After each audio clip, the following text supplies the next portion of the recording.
राहुल गांधी ने मदरसा, मुसलमान और एसआईआर को जोड़ दिया है। यह कनेक्शन मिलाने के लिए राहुल गांधी ठीक उस जगह पर पहुंचे जहां 40 साल पहले उनके पिता राजीव गांधी पहुंचे थे। जगह देख लीजिए, कमरा देख लीजिए और कमरे का फर्नीचर देख लीजिए। Same place, same location, furniture भी सेम टू सेम। 1985 में तब के प्रधानमंत्री राजीव गांधी मुंगेर के खानकाह रहमानी मदरसा आए थे। तब बिहार के चीफ मिनिस्टर चंद्रशेखर सिंह भी उनके साथ थे। राजीव गांधी तब यहां खानकाह रहमानी के मौलाना मिन्नतुल्लाह रहमानी से मिले थे।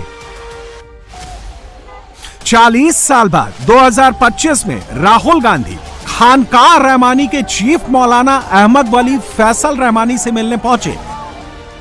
यह मुलाकात ठीक उसी कमरे में हुई जहां राजीव गांधी ने मौलाना मिन्नतुल्लाह रहमानी के साथ मीटिंग की थी। राहुल गांधी जिनसे मिले हैं वो मौलाना फैसल रहमानी कोई मामूली शख्सियत नहीं है। वो इमारते शरिया के चीफ हैं, all India Muslim personal law board के सेक्रेटरी हैं और इन दिनों बिहार, झारखंड और बंगाल में मुसलमानों के सबसे बड़े नेता हैं। मौलाना फैसल रहमानी मुसलमानों को शरीयत की राह पर चलाने के हिमायती हैं और सियासी पार्टियों को मुसलमानों की राह पर लाने की कोशिश में लगे रहते हैं। ऐसा नहीं है कि राहुल गांधी यहां अचानक पहुंच गए। आरजेडी के नेता तेजस्वी यादव खुद से राहुल गांधी की जीप को ड्राइव करके यहां लाए। राहुल गांधी ने खुद भी इस मीटिंग के लिए पूरी तैयारी की। मौलाना अहमद वली फैसल रहमानी ने 1 अगस्त को दिल्ली जाकर राहुल गांधी से मुलाकात की थी और अब राहुल गांधी ने मुंगेर के खानकाह रहमानी मदरसा आकर इमारते शरिया के अमीरे शरिया मौलाना अहमद वली फैसल रहमानी से मुलाकात की। रहमानी ने खानकाह रहमानी मदरसे में राहुल गांधी के लिए ग्रीन कारपेट बिछाकर उनका स्वागत किया। हम सब लोगों ने उनसे मुलाकात की और मुल्क के मुख्तलिफ हालात के बारे में गुफ्तगू की। यदि मुद्दों की बात करें तो कौन कौन से मुद्दे थे जिस पर बात हुई? सबसे पहले तो कॉन्स्टिट्यूशन ऑफ इंडिया पे बात हुई। अच्छी बात यह है कि हम सब लोग एक पेज पर हैं कॉन्स्टिट्यूशनल अंडरस्टैंडिंग में और उससे हम सब लोगों को फ़ायदा होगा। बिहार में जो एसआईआर हुआ है और उसमें ख़ास करके वो लोग जो कमज़ोर तबके से आते हैं, वर्ग से आते हैं और वो लोग जो जिनके पास मुख्तलिफ़ कार्ड्स नहीं हैं, वो लोग जो शोषित हैं यानी मार्जिनलाइज्ड हैं, डिसएनफ्रेंचाइज्ड हैं, इन लोगों की आवाज़ हमारी डेमोक्रेसी में कैसे बुलंद हो, उस पर हम लोगों ने चर्चा की। इलेक्शन में भी साथ देंगे राहुल गांधी, तेजस्वी यादव? ये हम लोग नहीं करते हैं। किसी पॉलिटिकल पार्टी से बंद करके इस तरह से हम लोग नहीं काम कर सकते। इमारते शरिया के चीफ मौलाना फैसल रहमानी कभी बिहार के मुख्यमंत्री नीतीश कुमार के करीब हुआ करते थे, लेकिन जब से नीतीश की पार्टी ने वक्फ बिल पर मोदी का साथ दिया, इमारते शरिया के रहमानी ने नीतीश कुमार से तौबा कर ली। खानकाह रहमानी वाले मौलाना का आइडिया अब राहुल गांधी से मैच होता है। मौलाना को मोदी नीतीश से टक्कर लेने के लिए कोई सहारा चाहिए, इसीलिए रहमानी ने राहुल तेजस्वी के लिए ग्रीन कारपेट बिछाया। राहुल गांधी बिहार चुनाव से आगे की सोच रहे हैं। वो 2029 की तैयारी कर रहे हैं। बिहार का चुनाव उसका एक पड़ाव भर है और एसआईआर उस पड़ाव का मुद्दा। कांग्रेस कहती है कि बिहार में एसआईआर के बहाने मुसलमानों के वोट काटे गए। चुनाव आयोग ने इससे इनकार किया है।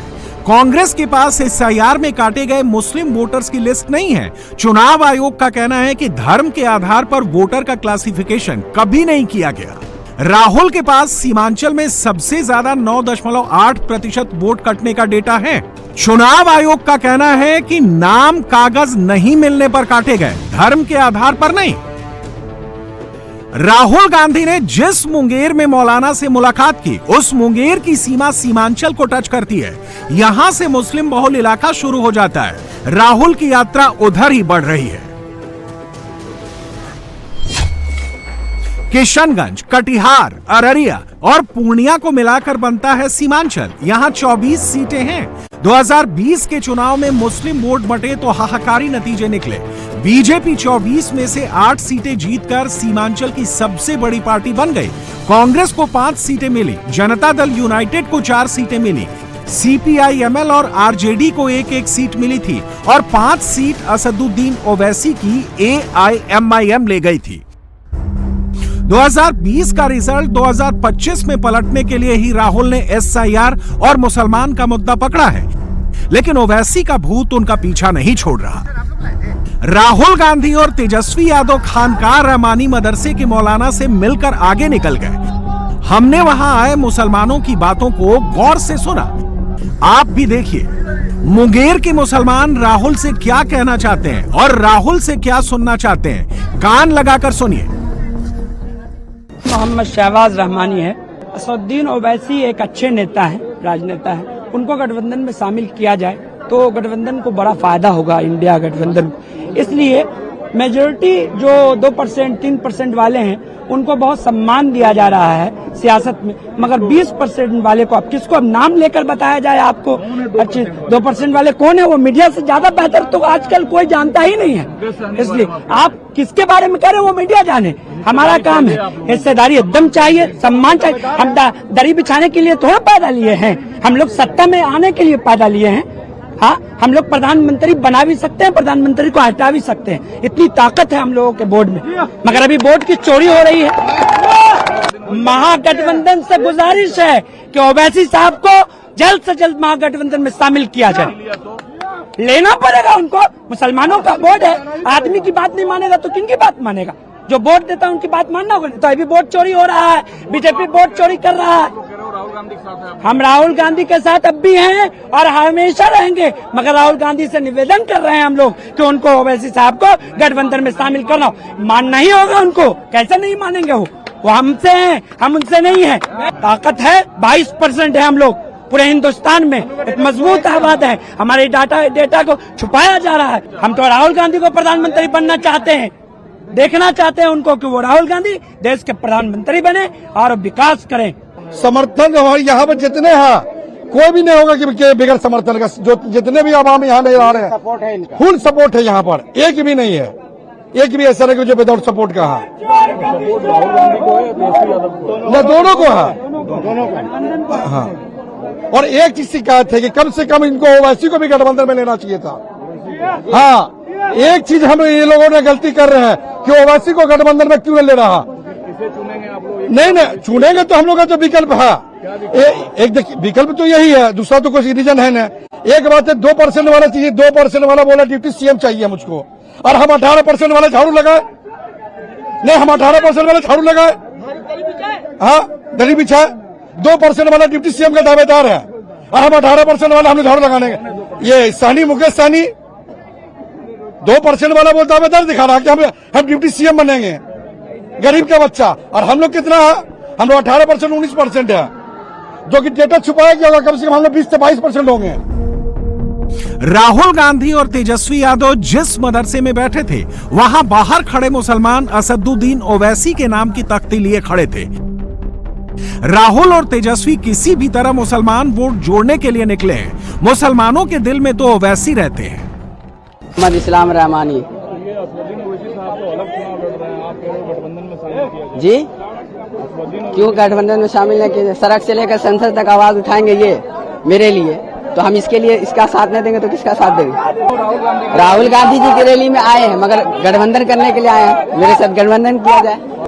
उनसे भी मोहब्बत है, इसमें ऐसा कोई शक नहीं है, लेकिन असदुद्दीन ओवैसी साहब हर तरह की बात को हिंदू, मुस्लिम, सिख, ईसाई हर तरह के लोगों की बात को आगे रखते हैं। अब उनको अगर आगे शामिल नहीं कीजिएगा तो फिर नुकसान होगा। तो आप लोग समर्थन असदुद्दीन ओवैसी का? हाँ जी, यहाँ से उम्मीदवार देंगे वो? अब देंगे तो उनका साथ दिया जाएगा, और क्या। लगभग इसी समय सेंट्रल बिहार के गया में नरेंद्र मोदी की सभा चल रही थी। मौलाना रहमानी के साथ राहुल तेजस्वी की मुलाकात की खबर नरेंद्र मोदी को भी थी, इसलिए मोदी ने एसआईआर और मुस्लिम वोट की पूरी चर्चा 180 डिग्री घुमा दी।